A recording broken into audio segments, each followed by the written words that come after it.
Good morning. Hello guys, সবাইকে জানাই শুভ সকাল। আজকে এখন কটা বাজে? 7:30 বেজে গেছে।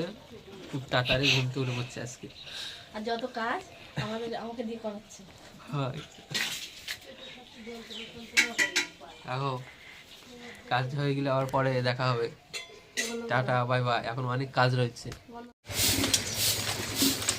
ঘর সাফাই হচ্ছে আমাদের, কেননা আমাদের বাড়ি আজকে একটা অনুষ্ঠান আছে ছোটোখাটো, তার জন্য সব কিছু পরিষ্কার পরিচ্ছন্ন করা হচ্ছে। আরও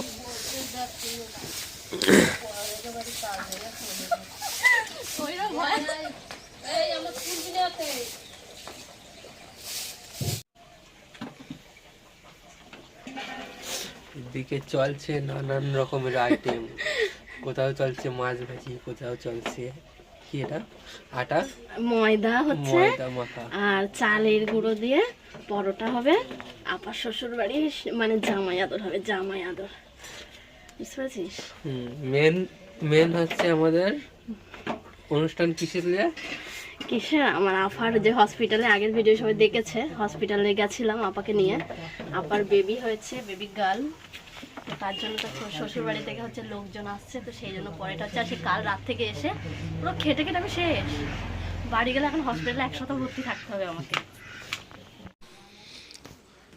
চারিদিকে শুধু রান্না আর রান্না হচ্ছে, কোথাও মাছ ভাজি, কোথাও হচ্ছে ডিম ভাজি, ডিম সেদ্ধ, চারিদিকে মানে রান্নার আইটেমই চলছে সকাল থেকে। ভয়েসটা লাস্টে দিচ্ছি, তখন ভয়েস দেওয়া হয়নি। তো এদিকে আলু ভাজি করছে, কোথাও মানে রান্নাই করছে সারাদিন, রান্না আর রান্না। তারপরেও মানে রান্না করে উঠতে পারেনি, এদিকে কুটুম চলে এসছে, টাইমও হয়ে গেছে, মানে 1:30-2 বেজে গেছে। তারপরে রান্না বান্না হয়ে গেলে কুটুমদেরকে আগে খাওয়াতে দিল, খাওয়া দাওয়া করে মানে দুপুরের দিকে একটু বাইরে বেরোছিল দিদি। আর এইটা আমার আব্বু আর মেঘার খালু রান্না করছে। রান্না প্রায় শেষের দিকেই, অল্প একটু বাকি ছিল। তারপর লাস্টে সবাই নিজেরাই একটু মানে খেয়ে নিলাম, খাওয়া দাওয়া করে একটু মাঠের দিকে যাব, এইটাই কথাবার্তা বলছে সবাই। এই হচ্ছে মাঠের মাঝখানে সবাই খাওয়া দাওয়া করে বসে আছে, এখনো গোসল করা হয়নি। জানি না কি হবে, কখন গোসল করব। তো সেই কারণে সেই যে দুজনে বসে আছে, আমার ভাই আর নাজবুল। ইউটিউবে গিয়ে সার্চ করবে নাজবুল কে, হ্যাঁ কি একটা আছে, ব্লগার নাজবুল ভাই, সরি ব্লগার নাজবুল ভাই। তো সার্চ করলে পেয়ে যাবে। তো ওর কাছে এখন দিই, এখনও খাওয়া দাওয়া বাকি। সবাইকে খাওয়াতে খাওয়াতে ভিডিও ক্লিপ আর নিতে পারলামই না। তো এই যে দুজনে বসে আছে। তো এই যে এখন বাজে 4টে, খাওয়া দাওয়া করে তবে আর কি এলাম। সকাল থেকে এত কাজ করেছি আর গোসল করেছি, পুরো ঠান্ডা হলে লাগছে, তাই জন্য এটা পরে নিলাম। তো পিছনটা দেখতে পাচ্ছ এত সুন্দর, মানে কত সুন্দর। এখানে সব মানে সর্ষে গাছ হয়েছে। তো এই যে এসছি। হাই, তো গাইস আমরা এখন খেলা করছি। তো এই যে মাও আছে এখানে, মাও আছে ওখানে, আর ছোট মামিমাও আছে। তো তারা আর কি এসছে খাওয়া দাওয়া করে মাঠ ঘুরতে। আমি জানি না ক্যামেরায় আজকে আমাকে এত কালো কেন লাগছে, অনেক কালো লাগছে আমাকে। এবারে একটু ঠিক লাগছে অনেক, মানে কাল থেকে ওদের ঘর গোছানো, এই করো ওই করো, প্রচুর ক্লান্ত একটা অবস্থা হয়ে গেছে। তো সেই কারণে প্রচুর ক্লান্ত ছিলাম। সকাল থেকে ভিডিওটা ঠিকমতো আপলোড দিতে পারিনি, মানে যে থাম্বনেলটা করব বা এডিট করব সেরকম একটা টাইম হয়নি। তো দেখো পিছনে কত সুন্দর সর্ষে বাগান দেখা যাচ্ছে। তো দেখি ঘুরছি, আজকে থাকার কথা আছে, থাকবো। আর দেখি কালকে চলে যাব, মামিমারা ওরা সবাই চলে যাবে, কেউ নেই, মানে অনেকেই এসেছিলো, কেউ নেই, তো তারা চলে যাবে। তো চলো ভিডিওটা সবাই দেখবে, অনেক অনেক অনেক ভালো লাগবে। তো আজকের এই পর্যন্তই ব্লগটা করব, বেশি করব না, কারণ হচ্ছে না হলে অনেক বড় হয়ে যাবে, তখন আর ভালো লাগবে না। তো সেই জন্য এই পর্যন্তই করব। তো দেখো কালকে আমি একটা শর্ট ভিডিও আপলোড করেছিলাম, এত সুন্দর, এত ভালো লাগছিল কি বলবো। ক্যামেরা জানি না এত কালো কেন লাগে, অনেক কালো লাগছিল আজকে, মানে উল্টো দিক দিয়ে আসা হচ্ছিলো তো সেই জন্য অনেকটা কালো লাগছিল। আর কিন্তু এত কারণ, আর আমি গোসল করেছি, আমার এত ঠান্ডা লাগছিল, আমি তাড়াতাড়ি করে, মানে এটা মায়ের ছিল, আমার না, এটা মায়ের ছিল, এটা মায়ের ছিল, এটা আমার নয়, কিন্তু আমি এটা পরেছি, পরে তবে এসছি, অনেক ঠান্ডা লাগছিল তাই জন্য। তো চলো আবার যদি কোনো বানাই তাহলে দেখা হবে, নাহলে এই পর্যন্তই শেষ। তো এই ব্যক্তি হচ্ছে আমরা মেয়ে থাকতে বুড়ো বয়সে মাথায় ফুল দিচ্ছে, এটা কোনো কথা? এখন আমাদের বয়স, তোমাদের বয়স, বলো কিছু বলো। এখন আমারই বয়স।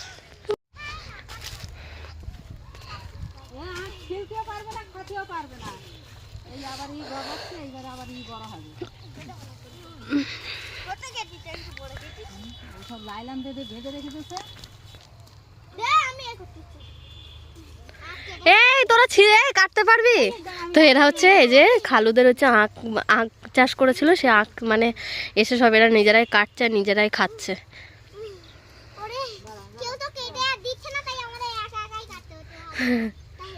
তাই এটা একটা আনন্দ, মজাই আলাদা কিন্তু, যে নিজেদের মানে জমিতে হয়েছে, নিজেদের সব খাওয়ার মজাটাই কিন্তু আলাদা। কিন্তু আখগুলো না, কিন্তু হচ্ছে যেটা আখটা না ভালো করে ছেলা যায় না। তো চলো এরা আখ খাক, আমরা চলে যাই।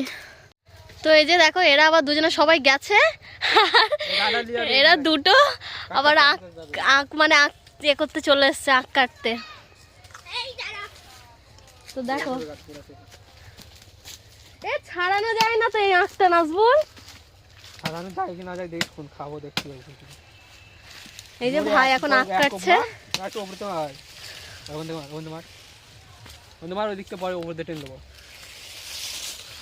বাবা এরাও জানে আখ ফাঁক কাটতে, কিভাবে কাটতে হবে, কিভাবে কি করতে হবে। তো কে কে আখ খাবে চলে আসো নাজবুলদার বাড়ি। নাজবুলদার বাড়ি না, নাজবুলের ইউটিউব চ্যানেলে কমেন্ট করো যে তোমাদের ক্ষেতের আখ আমার লাগবে। ব্লগার নাজবুল ভাইতে কমেন্ট করো যে নাজবুল ভাই তোমাদের আখ আমাদের লাগবে, নাজবুল দিয়ে আসবে, তাই তো নাজবুল? এ নাজবুল তাই তো? নাজবুল তোর ইউটিউব চ্যানেলে কমেন্ট করবে তোদের আখ খাওয়ার জন্য, দিয়ে আসবি তো? হ্যাঁ ব্লগার নাজবুল ভাই কমেন্ট করে দাও একটা, ইউটিউবে সার্চ করো ব্লগার নাজবুল ভাই পেয়ে যাবে। মানে একটা আখকে নিয়ে যে ক জায়গা থেকে ভাগ করবে, কে খাবে, এতটা আখ গাছ, তবু চিন্তা করছে একটা আখ কেটে যে কার কোনটা দেবো। ছোটবেলার মতন হলো, কে কোনটা নেবে এখন থেকে ভাগ হচ্ছে। তুই যাই বলিস নাজবুল, তোর থেকে তারিফকে কিন্তু দারুণ লাগছে, ব্যাচেলার ব্যাচেলার লাগছে, তোর মনে হচ্ছে আব্বা যান আব্বা যান। না না না না ভালো লাগছে। ইয়েস দে, এরকম আখ খাওয়ার মজাটাই আলাদা, বল নাজবুল? নিজেদের হচ্ছে জমি, এটা কাদের? তোদের তো নাজবুল, এদেরই তো, খালাদের। এইটা সব বড় হয়ে গেলে ছেলেরা কত মানে বুঝদার হয়, যেমন এই দুটো ছোটবেলায় এত বদমাশ ছিল, কিন্তু এদের মতন শান্ত শিষ্ট ভালো মানুষ এখন আর একটাও নেই।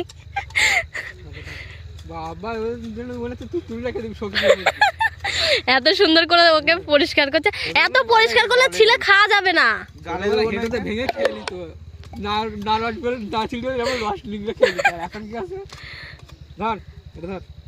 ওই দাঁড়িয়ে তুই অত আরাম করছিস তো খেতে পারবি না, দেখবি ছেলা যায় না, আখটা ছেলা যায় না, একদম ভালো না।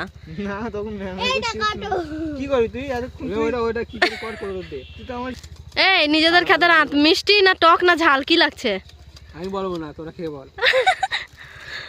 কারণ আমাদের কাছে আখ না, নালি বলবি দাম বাড়াচ্ছে,